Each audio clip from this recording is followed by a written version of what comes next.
सनत कुमार व्यासपीठ पे बैठ करके हरिद्वार की पावन नगरी में खूब सुंदर सा आसन बिछा है और उस पर चारों भाई बैठ करके खूब सुंदर तरीके से श्रीमद् भागवत का गान करते हैं और नारद जी मुख्य यजमान बन करके और कथा श्रवण कर रहे हैं। साथ में 3 आसन और बिछाए हुए हैं, भक्ति देवी के लिए, ज्ञान के लिए और वैराग्य के लिए, क्योंकि कथा तो श्रवण कर रहे हैं ज्ञान, भक्ति और वैराग्य के निवारण के लिए ही, कि इनका निवारण कैसे हो, यही तो कामना है उनके मन में, कि इनके दुख का निवारण हम करेंगे।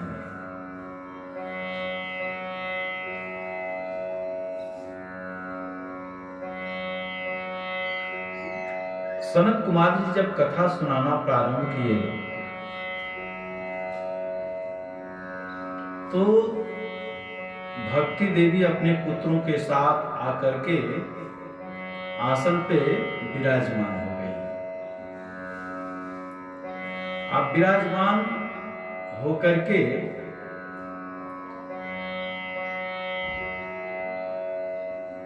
कथा श्रवण कर रही हैं, लेकिन वहां पर बहुत सारे संत महात्मा सभी लोग बैठे हैं, कथा श्रवण कर रहे हैं, लेकिन किसी को भक्ति और ज्ञान वैराग्य दिखाई नहीं पड़ रहे हैं।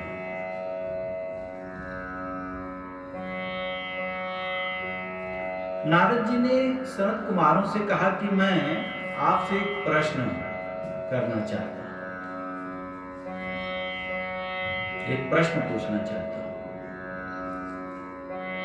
वैसे भी कथा श्रवण करने के दौरान अगर किसी के मन में किसी भी प्रकार की शंका हो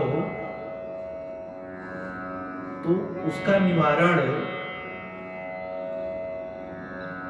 व्यासपीठ से उतरने के बाद व्यास जी के जो कथा श्रवण करा रहे हैं आपको,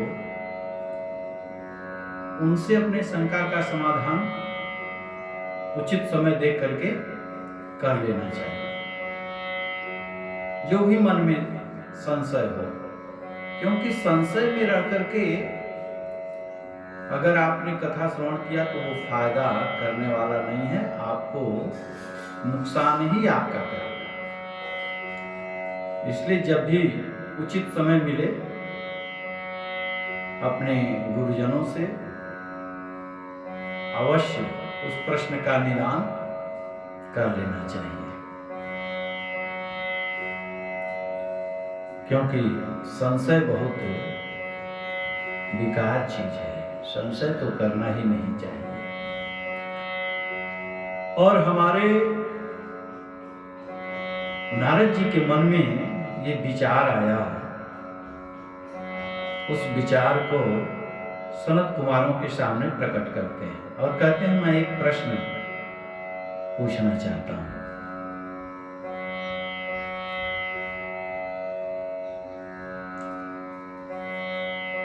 यदि कोई भक्त व्यक्ति अगर श्रीमद् भागवत कथा श्रवण करे तो उसको मुक्ति मिल जाए, इसमें कोई संशय नहीं है। ये कोई आश्चर्य की बात नहीं है। यदि कोई ज्ञानी पुरुष यदि अगर श्रीमद् भागवत कथा श्रवण करता है तो उसको भी मुक्ति मिलेगी, इसमें कोई आश्चर्य की बात नहीं है, उसको तो मोक्ष मिलेगा। परंतु क्या पापी व्यक्ति भी भागवत कथा सुनकर के मुक्ति प्राप्त कर सकता है? ऐसा नारद जी ने सनत कुमार से प्रश्न किया, पूछा। कि क्या जीवन पर्यंत पाप करने वाला व्यक्ति भी क्या मुक्ति प्राप्त कर सकता है, मोक्ष मिल सकता है? सनत कुमार ने बहुत सुंदर व्याख्या किया।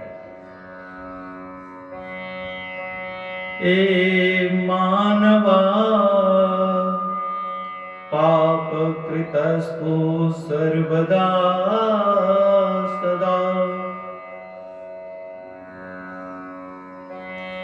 ये मानवा पाप कृतस्तु सर्वदा सदा, दुराचार रता विमार्गगा, क्रोधाग्नि दग्धा कुटिलाश्च कामिनी, सप्ताह यज्ञेन कलौ पुनन्ति ते।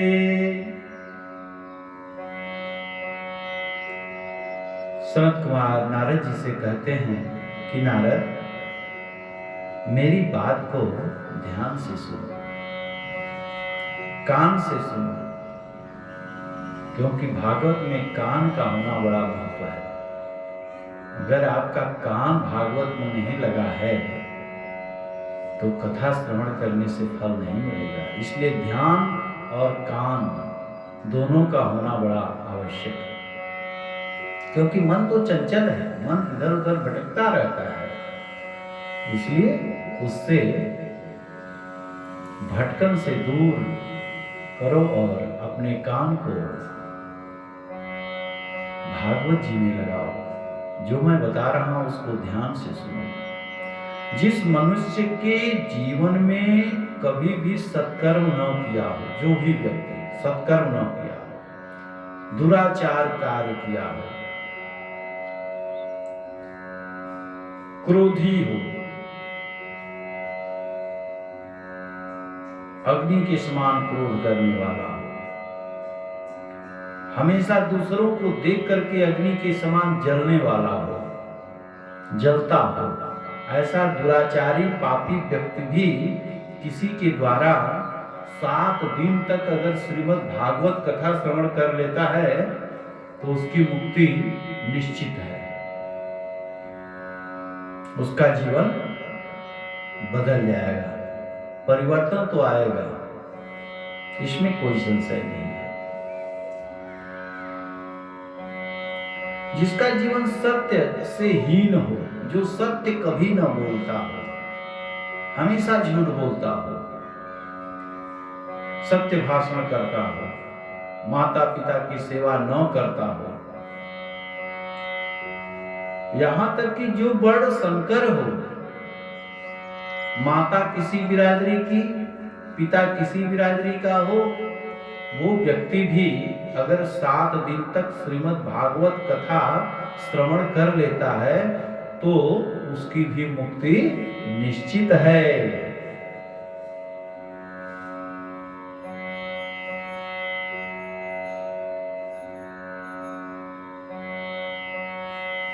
हर परिस्थिति में जो भी व्यक्ति अनेक प्रकार के पाप उपक्रम पापों में भरा हो, प्रवृत्त हो, उसका मन भले पवित्र न हो, क्लेशित हो, वो भी जीवन पर्यंत पाप किया हो, और पाप कर्म करते करते जिसकी मृत्यु हो गई हो, वो मरने के बाद अगर वो भूत प्रेत पिशाच डाकनी साकनी कुछ भी हो जाता है, जीव पिशाच भी बन जाता है, भूत भी बन जाता है, प्रेत भी बन जाता है, उसके नाम से यदि आप श्रीमद् भागवत कथा श्रवण कर लेते हैं या करवा लेते हैं उसकी मुक्ति के लिए, तो भी उसका कल्याण हो ही जाता है। उसके नाम से भी यदि भागवत करवा लिया तो भी उसका कल्याण हो ही जाएगा, जीवन पवित्र हो ही जाएगा, वो मुक्त हो ही जाएगा। नारद जी बोले, महाराज ये बात हमको समझ में नहीं आई थी। जीवन पर्यंत पाप करने वाला व्यक्ति मर करके प्रेत योनि में चला गया हो, इसके बाद भी अगर वो भागवत श्रवण कर लेगा तो क्या उसको मोक्ष मिल जाएगा? उसको मोक्ष कैसे प्राप्त हो सकता है? जीवन पर्यंत जो पाप किया, ऐसे व्यक्ति को मोक्ष मिलेगा? ये बात हमें समझ में नहीं आ रही है। नारद जी को सनत कुमार ने एक सुंदर कथा सुनाई। उस कथा का वर्णन करते हैं, जिस कथा को नारद जी ने श्रवण किया था सनत कुमारों से। नारद जी कहते हैं, कैसे प्रेतात्मा व्यक्ति भी भागवत को सुनकर के मोक्ष प्राप्त कर सकता है?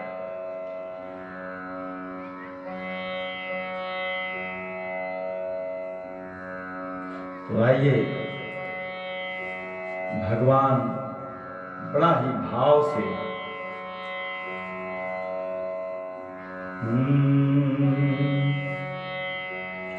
ऐ मानव तुम सुमिरन कर ले, ऐ मानव तुम सुमिरन कर ले, अंत समय पछताएगा,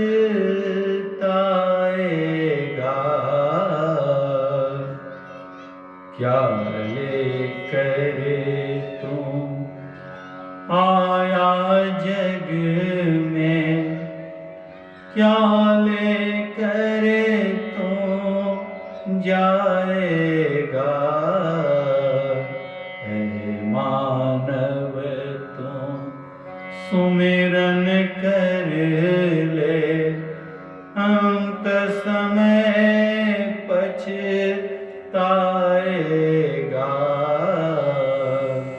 क्या ले करे तुम आया जग में, क्या ले करे तुम जाएगा, ऐ मानव तुम जिसके लिए तुम पाप है करता, जिसके लिए तुम पाप है करता, क्या वो तेरा अपना है, जिसके लिए तुम पाप है करता, क्या वो तेरा अपना है, स्वार्थ बस सब, स्वार्थ बस सब, स्वार्थ बस सब साथ रहेंगे, अंत समय ठुकराएगा,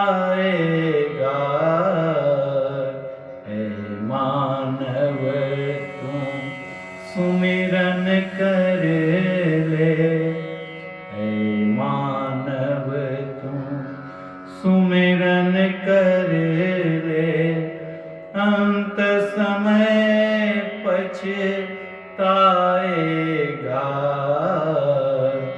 क्या ले करे तुम आया जग में, क्या ले करे तुम जाएगा, ऐ मानव तुम। बड़ा ही सुंदर सनत कुमारों ने नारद जी को कथा श्रवण करा रहे हैं, बीच बीच में भजन गा रहे हैं भक्ति भाव से।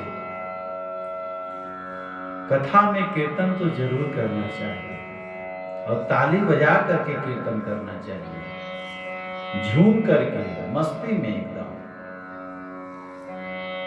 कीर्तन बोलना चाहिए, कीर्तन गाना चाहिए। क्योंकि ताली बजा करके जोर जोर से बोल करके जो लोग कीर्तन गाते हैं, राम नाम संकीर्तन करते हैं, गोविंद नाम संकीर्तन करते हैं, उनके हृदय के सभी पाप दूर हो जाते हैं।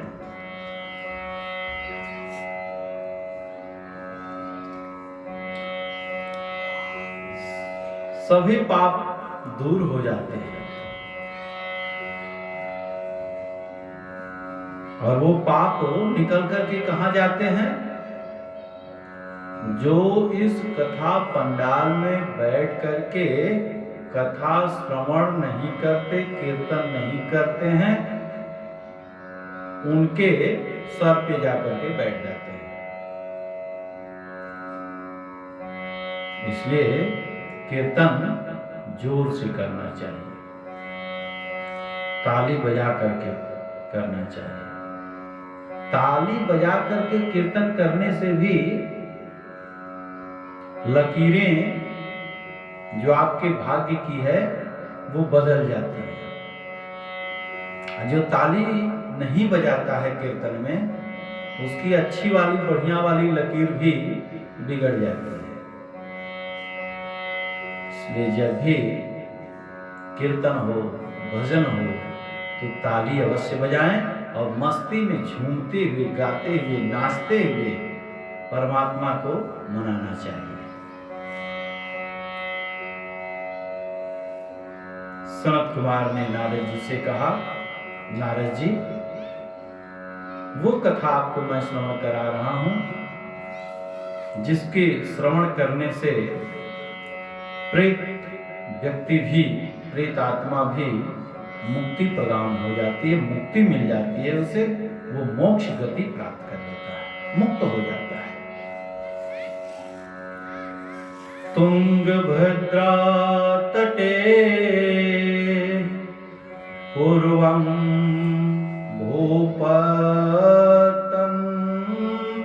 उत्तमम् यत्र वर्णा स्वधर्मेण सत्य सत्कर्म तत्परा। कह रहे हैं कि तुंगभद्रा नदी के तट पर बड़ी ही सुंदर मार्मिक नगरी है। तुंगभद्रा तटे, तुंगभद्रा नदी के तट पर किनारे पर एक बड़ा ही सुंदर नगर है। उस नगर में, उस नगर का नाम उत्तम है। तुंगभद्रा तटे पूर्वम भू उत्तम उत्तमः, पूर्वम भूपन्न उत्तम उत्तमम, अर्थात उत्तम नाम का नगर है। उस वर्णाश्रम में धर्म का पालन करने वाले बड़े ही ज्ञानी एक ब्राह्मण रहते हैं।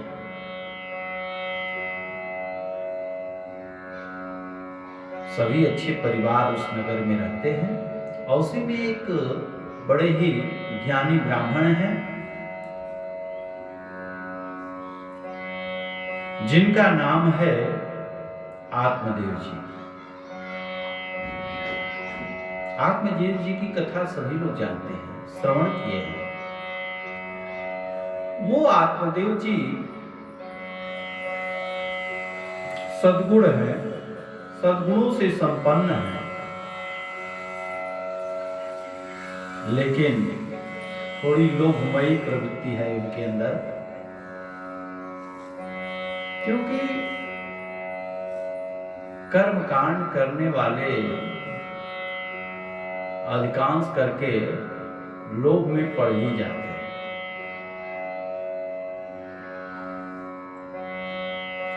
कर्मकांड में वो बड़े प्रवीण हैं, लेकिन थोड़ी लोभमयी उनके अंदर प्रवृत्ति आ गई है, बाकी सब कुछ अच्छा है, सद्गुणी है।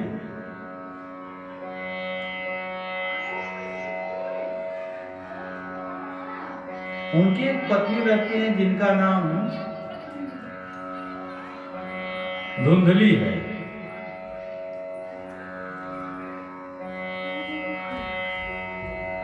उस धुंधली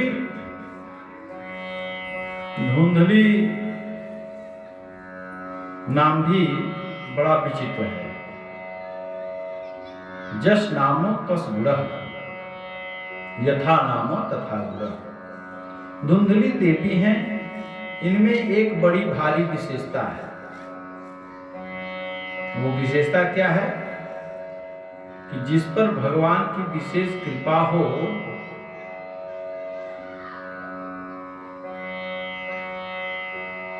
वो हर किसी को मिल नहीं पाता है। वो धुंधली देवी को मिला हुआ है।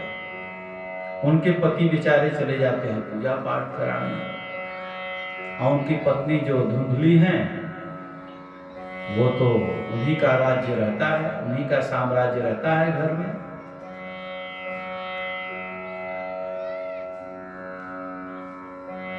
यजमान के घर में शाम को जब लौटते हैं पूजा पाठ करा करके, तो दिन भर पत्नी का साम्राज्य रहता है। पड़ोसियों से खूब लड़ती हैं, झगड़ती हैं।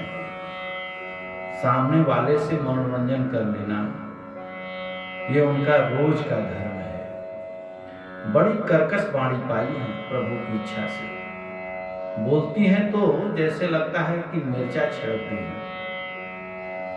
लेकिन सायंकाल पति जब उनके घर लौटते हैं तो मानो ऐसा लगता है कि इनके जैसा कोई सुशील अमित भाषी मीठा बोलने वाली सती अनुसुईया के बाद इन्हीं का नंबर है।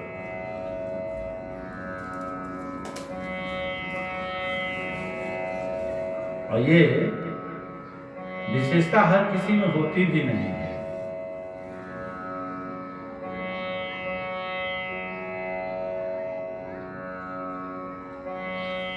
ये बनावटी प्रेम बहुत करती है। जल लेकर के खड़ी हो जाती हैं, पतिदेव जी आ गए, पतिदेव जी आ गए। खूब बढ़िया एकदम पैर प्रक्षालन करके सुंदर आसन पे बिठाती हैं, पंखा झलती हैं, खिलाती हैं, पिलाती हैं। बड़े प्रसन्न होते हैं उनके पतिदेव अर्थात आत्मदेव जी। वाह, क्या सुंदर मेरी पत्नी है। लेकिन अगर कोई ज्यादा अधिक प्रेम दिखावे तो समझिए कि कुछ तो गड़बड़ है।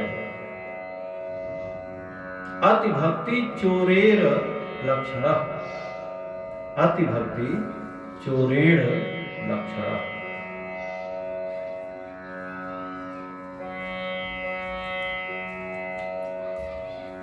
और भगवान को तो ये पसंद भी नहीं है कि कोई बनावटी प्रेम करे। निर्मल मन जन सो मोहि पावा, निर्मल मन जन सो मोहि पावा। मोहि कपट छल छिद्र न भावा। निर्मल मन जन सो मोहि पावा, निर्मल मन जन सो मोहि पावा। मोहि कपट छल छिद्र न भावा। परमात्मा को तो दिखावा बिल्कुल पसंद नहीं है, बनावटीपन कभी भी उनको पसंद नहीं है।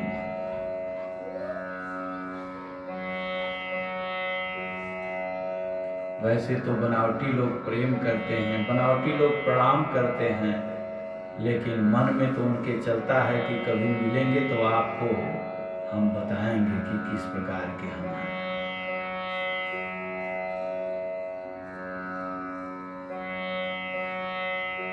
गोविंद को बनावटी प्रेम अच्छा नहीं लगता, उनको तो निर्मल मन ही अच्छा लगता है। अंतःकरण जिसका शुद्ध हो उसी को तो परमात्मा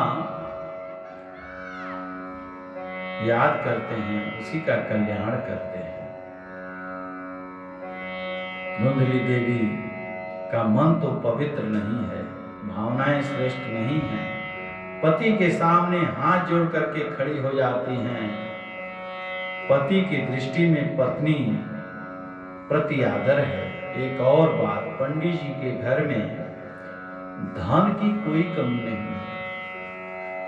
इतना संपत्ति भरा हुआ है, धन की कमी नहीं है, सब भरा पड़ा है। लेकिन एक कमी है, उनको कोई संतान नहीं है।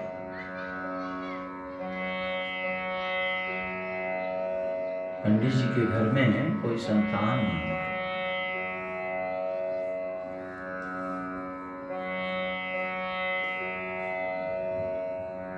तुलसी जी का पौधा तो लगाए हैं, लेकिन तुलसी का पौधा सूख जाता है।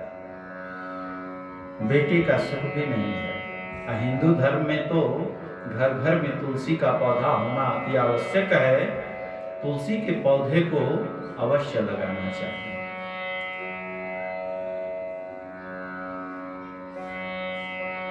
लेकिन पता नहीं क्यों तुलसी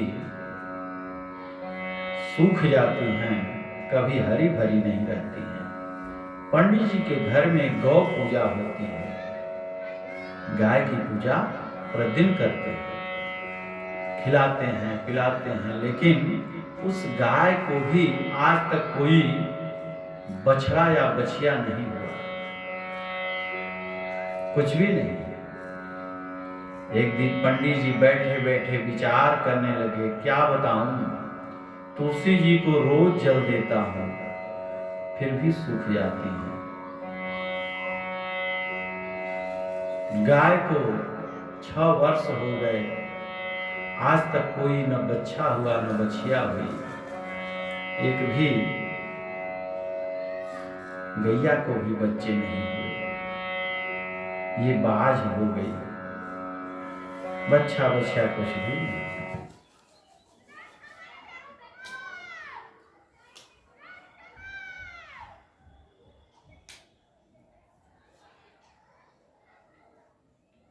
इसलिए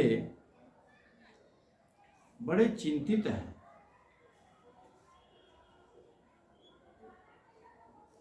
पड़ोसियों का आना शुरू हुआ।